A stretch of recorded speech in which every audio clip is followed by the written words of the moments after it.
Hi hello, എല്ലാവരും സുഖമായിട്ടിരിക്കുന്നോ? പച്ചമാങ്ങ നാട്ടുമാവിലത്തല്ല, വീട്ടിലെ മാവിലത്തതാണ്. നല്ല രസമല്ലേ കാണാൻ? അപ്പം രണ്ടാമത്തെ തവണ കേട്ടോ മാങ്ങ ഇവിടെ കഴിക്കുന്നത്. അപ്പം എന്താണ് ഞാൻ ഈ ഒരു വേഷവിധാനത്തിൽ എന്ന് ചോദിച്ചാൽ വേറൊന്നുമില്ലായിരുന്നു, ഒരു ട്രാവലറിൻ്റെ വീഡിയോ എടുക്കാൻ വേണ്ടിയിട്ട്. ഫുള്ള് കാണുന്നില്ലേ മോനെ? ട്രാവലറിൻ്റെ വീഡിയോ എടുക്കാൻ വേണ്ടിയിട്ടുണ്ടായിരുന്നു. അപ്പം ഇനിയിപ്പോൾ ആ വീഡിയോ ഇപ്പോൾ പോസ്റ്റ് ചെയ്തതിന് ശേഷം ഇപ്പോൾ ഒരുപാട് ആൾക്കാർ ഇപ്പോൾ പറയും ഹെവി ഇല്ലാതെ ലൈസൻസ് ഓടിച്ചു, ഹെവി ഇല്ലാതെ ലൈസൻസ് ഓടിച്ചു, ലൈസൻസ് ഇല്ലാതെ ഹെവി ഓടിച്ചു എന്ന് പറഞ്ഞ് നിങ്ങൾ വേഗം പോയി കംപ്ലൈൻറ്റ് കൊടുക്കണേ. കാരണം ഫൈൻ അടിക്കാൻ എനിക്ക് ഇങ്ങനെ വിതുമ്പി നിൽക്കുകയാണ്. അപ്പോൾ അങ്ങനെയാണ് സംഭവം.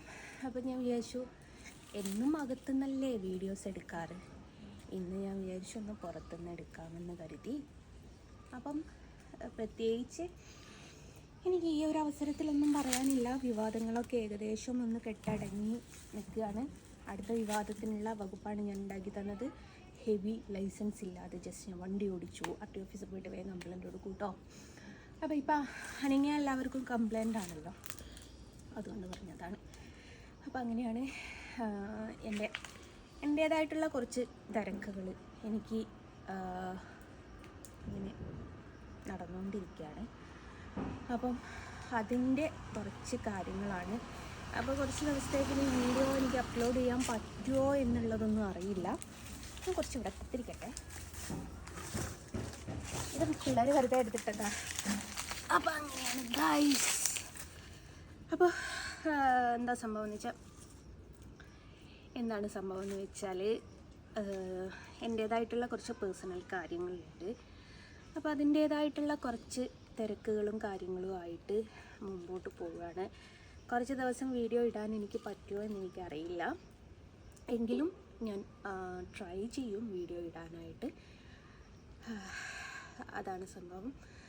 അപ്പോൾ അതൊക്കെ നിങ്ങളുടെ അടുത്തുനിന്ന് പറയണമെന്ന് വിചാരിച്ചു. എന്താണ് എൻ്റെ ഇത്രയും പേഴ്സണലായിട്ടുള്ള കാര്യങ്ങൾ എന്നുള്ളതൊക്കെ ഞാൻ വിശദമായിട്ട് പറയുന്നുണ്ട്. ഒരു മാസം കൂടി ഒന്ന് നിങ്ങളൊക്കെ വെയിറ്റ് ചെയ്യും. വലിയ പെരുന്നാളിൻ്റെ മുമ്പായിട്ടത് ആ ഒരു സസ്പെൻസ് എനിക്ക് റിലീസ് ചെയ്യാൻ പറ്റുമെന്ന് വിചാരിക്കുന്നു. അപ്പം അങ്ങനെയാണ്. ഇപ്പോൾ നിലവിലുള്ളൊരു സന്തോഷവും സമാധാനവും എന്ന് വെച്ചാൽ എയറിന്ന് കുറച്ചൊന്ന് ഇറങ്ങി എന്നുള്ളതാണ് നിലവിലുള്ളൊരു സന്തോഷവും സമാധാനം. ചിലർ എന്നെ ഇപ്പോഴും അറിയാത്തവരായിട്ട് ഒരുപാട് ആൾക്കാരുണ്ട് കേട്ടോ. കാരണം പലരുടെയും വിചാരം ഞാൻ തൃശ്ശൂർ ജില്ലയിലാണ് എന്നുള്ളൊരു ചിന്താഗതി കൊണ്ട് ഈ കോഴിക്കോട് ജില്ലയിൽ പലരും എന്നെ അറിയാത്ത ആൾക്കാരുണ്ട്. അപ്പം ഈ അറിയാത്ത ആൾക്കാരുടെ അടുത്ത് ഞാൻ ജസ്ന സലീം ആർട്ടിസ്റ്റ് എന്ന് പറയുന്ന സമയത്ത് അയ്യോ അത് നിങ്ങളാണോ എന്ന് ചോദിക്കുമ്പോൾ ഞാൻ അവരുടെ അടുത്ത് തമാശക്ക് പറയാറുണ്ട്, നിങ്ങൾ എന്നെ താഴെ നോക്കിയിട്ട് ഒരിക്കലും കാണാൻ ചാൻസ് ഇല്ല, നിങ്ങൾ എന്നെ എയറിൽ നോക്കണം, എന്നാൽ മാത്രമേ എന്നെ കാണുള്ളൂ എന്ന് പറഞ്ഞ് ചിരിക്കാറുണ്ട്. കഴിഞ്ഞ 10-12 വർഷമായി എയറിന്ന് ഒരു വിധേനെ എനിക്ക് ഇറങ്ങാൻ നേരം കിട്ടാറില്ല. അപ്പോൾ ഇത്രമേൽ എയർ കയറിയൊരു വ്യക്തി ഞാൻ മാത്രമേ ഉണ്ടാവുള്ളൂ എന്നുള്ളത് എനിക്ക് തോന്നുന്നുണ്ട്. അപ്പം ഇപ്പം ഏകദേശം സോഷ്യൽ മീഡിയ ഒന്ന് അടങ്ങിയിട്ടുണ്ട്. എനിക്ക് ഏറ്റവും രസകരമായിട്ട് തോന്നിയിട്ടുള്ളൊരു സംഭവം എന്താ വെച്ചാൽ, ഈ നമ്മൾ മരുഭൂമിയിൽ എവിടെയെങ്കിലും പുല്ല് മുളച്ചത് കണ്ടിട്ടുണ്ടോ? അതേപോലെ ഈ എട്ടും പൊട്ടും ചെയ്യാത്ത കുഞ്ഞു പൊടിമീശ മുളയ്ക്കണ കാലം എന്ന് കേട്ടിട്ടുണ്ടോ? അങ്ങനെ പൊടിമീശ മുളച്ച ചെറിയ വാവകൾ വരെ യൂട്യൂബ് ചാനലാണല്ലോ. അപ്പോൾ സ്വാഭാവികമായിട്ട് എല്ലാവർക്കും യൂട്യൂബ് ചാനലാണല്ലോ. ഞാൻ പറഞ്ഞ് ശരിക്കും ഒരു കുടുംബത്തിൽ 10 പേരുണ്ട്, അതിൽ 9 പേർക്കും യൂട്യൂബ് ചാനലായിരിക്കും എന്ന് പറയാം. എനിക്ക് തന്നെ എവിടെയും എനിക്കും ആരൊന്നും യൂട്യൂബ് ചാനലുണ്ട്. അപ്പോൾ ഈ പൊടിമീശം മുളച്ച് വരുന്ന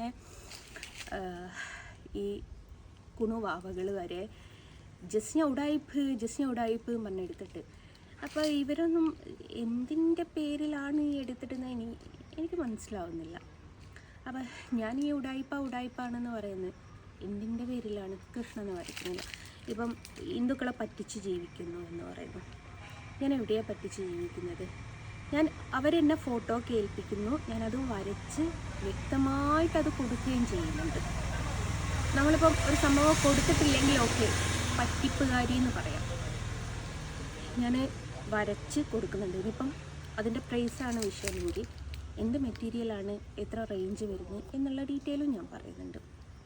എന്നിട്ടും ഈ നയിച്ച് ജീവിക്കുന്ന ആൾക്കാർക്ക് ഇങ്ങനെയൊക്കെയാണ് സംഭവങ്ങൾ കേൾക്കുന്നത്.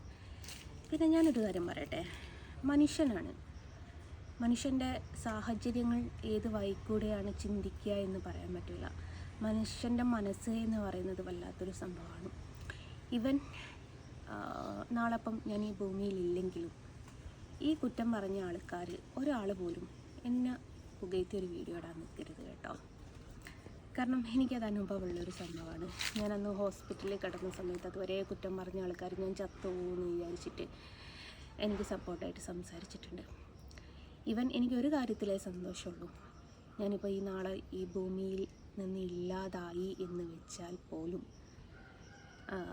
ഞാൻ മജീദിൻ്റെ മകളെന്നോ അല്ലെ സലീമിൻ്റെ ഭാര്യ എന്നോ അല്ല അറിയപ്പെടുക. കൃഷ്ണനെ വരച്ചൊരു മുസ്ലിം കുട്ടി എന്നുള്ളതാണ് എൻ്റെ പ്രൗഡ് മൂമെൻ്റാണത്. ഞാൻ ഈ ഭൂമുഖത്തില്ലെങ്കിലും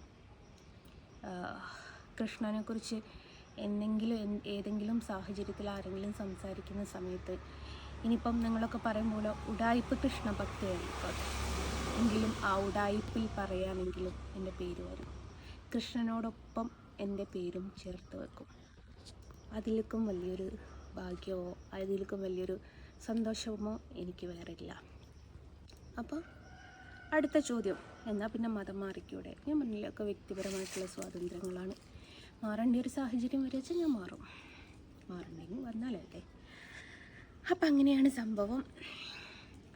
എനിക്ക് ഇത്രയാണ് പറയാനുള്ളത്. അപ്പം നാളെ നല്ലത് പറയാൻ വേണ്ടിയിട്ട് ഒരാളും എൻ്റെ പരിപാടിക്ക് വരരുത്. ഈവൻ ഞാനിപ്പം ഈ ഭൂമുഖത്ത് ഇല്ലാതായി എന്ന് കേട്ടാൽ പോലും വീഡിയോ നിങ്ങൾക്ക് റീച്ച് കിട്ടാൻ പോലും എൻ്റെ വീട്ടിലോട്ട് വരരുത് എന്നാണ് സാരം പറഞ്ഞത്. എന്ന് വെച്ചാൽ ഞാൻ ചാവാനൊന്നും പോകുന്നില്ല കേട്ടോ. അപ്പോൾ എടുത്തിട്ടോളി, ജസ്റ്റ് ഞാൻ അടുത്ത ഉടായിപ്പുമായിട്ട് ആത്മഹത്യാരങ്ങ്. നിങ്ങൾക്കൊക്കെ അറിയോ, ഒരാൾ ആത്മഹത്യ എന്ന് പറയുന്നൊരു സംഭവത്തെ തിരഞ്ഞെടുക്കുന്നുണ്ടെങ്കിൽ, അല്ലേ ആ ആൾ ഒരു നിമിഷമെങ്കിലും മരണത്തെക്കുറിച്ച് ഓർക്കുന്നുണ്ടെങ്കിൽ എത്രമേൽ വേദനിച്ചിട്ടായിരിക്കും എപ്പോഴെങ്കിലും നിങ്ങൾ ചിന്തിച്ചിട്ടുണ്ടോ? ആ വേദനയുടെ ആഴം എത്രത്തോളാണെന്നുള്ളത് ഒരിക്കലും നിങ്ങൾക്ക് പറഞ്ഞാൽ മനസ്സിലാവില്ല. ആ ഒരവസ്ഥയിലൂടെ കടന്നു പോകണം.